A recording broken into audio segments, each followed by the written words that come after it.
In this world, you get good at what you focus on. You also feel what you focus on.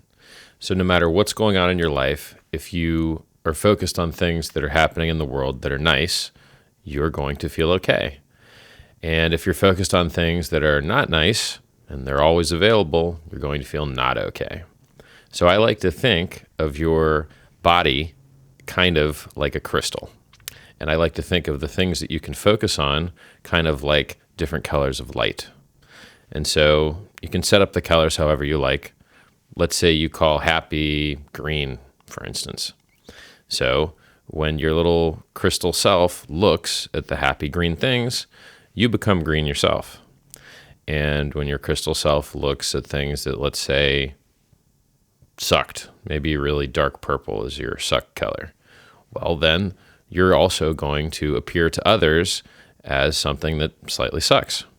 So if you're at a party and you can't stop talking about how PETA kills animals or whatever, unhappy thought that you have is out there, then you're going to be a Debbie Downer, and people don't always want to hear about that stuff.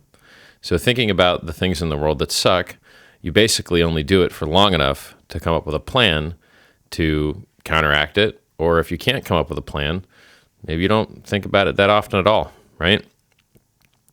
Thinking about things that suck takes a toll on your psychology. It's part of the reason that, if you go to a therapist and you set a time to, depending on what kind of therapy you're in, talk about things that suck, you may not leave the office happier than you went in, right? Because you may not have changed the meanings enough in your head to say thing that used to suck now means this other thing, which isn't so bad, right?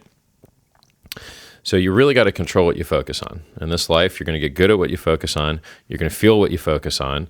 And focus control, or the habits and patterns of focus that you have, are going to dictate whether you're fun to be around, what things you get good at, what things you end up, your hobbies will turn into things that you make money with. It'll affect who you're around. It'll affect the relationships that you have, who you might end up having kids with. So what you focus on is super important, and understanding that what you focus on affects your own psychology is also super important.